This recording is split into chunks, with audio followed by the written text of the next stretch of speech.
When I started cooking in the early 70s, nobody wanted to be a chef.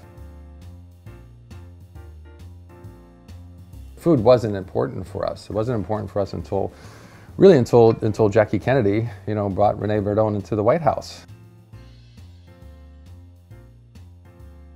It's interesting to think about a vertical neighborhood and certainly establishing a brand new community, a brand new neighborhood in New York. But you think about New York, and that's been part of the evolution of New York. New neighborhoods or revivals of neighborhoods. And when I first moved to New York City in the early 80s, it was the Upper West Side, which was just coming back to life again. I mean, Columbus Avenue was the place to be, whether you were dining, or whether you were shopping, or whether you were just strolling and people watching. That was the place to be. So the resurgence of the Upper West Side, and you kind of watch that migration of resurgency around New York City, the Lower East Side. Soho, back in the day, you think about that. Tribeca. When I first moved to Tribeca was a wasteland. Look at it today.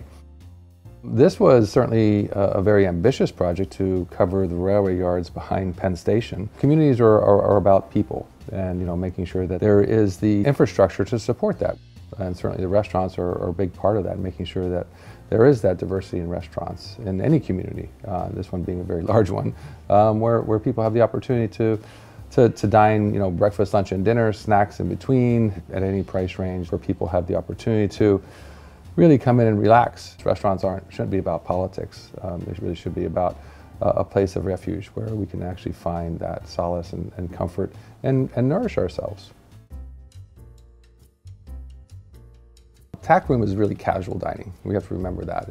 At that time in American history, these were casual dining restaurants. We want to make sure that people are comfortable in this restaurant. There's no presumption of any kind of rules or regulations or things like that. This should be a restaurant where people can come anytime during the day. I've been thinking about this restaurant since 1996, 97. I grew up in this kind of restaurant. My mother ran this kind of restaurant. This was a restaurant, from a period in American history where we were the most respected, the most glamorous, the most progressive, the wealthiest, the most sharing nation on earth after World War II. You think about some of the food that has become recognizable as American, things like Dover sole. Well, that's, Dover sole meuniere is actually French. You have prime beef, from England. You have lobster thermidor from France. We have chicken Kiev from Russia.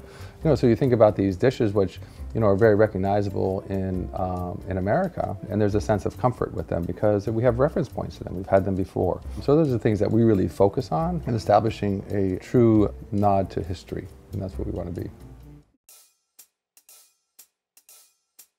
We live in now an age of social media. How long will this continue to go on?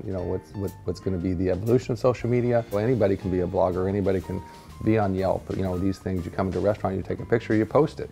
You go on Yelp, you leave a review. When I first got into the profession and moved to New York City and became aware of food criticism, you had basically two individuals here in the city who were extremely influential. One was Gail Green and one was Mimi Sheraton. And they wrote reviews about restaurants. Always, they were thoughtful. They were talking about what their experience was in the restaurant with the food and service. And that was very helpful for young chefs and certainly for the people that they were broadcasting that to. I became a professional cook because my mentor, the gentleman who became my mentor, asked me that question. Thomas, why do cooks cook? And I said, Chef, I don't know. I was flabbergasted. He said, we cook to nurture people. At the end of the day, that's what we do, nurture people.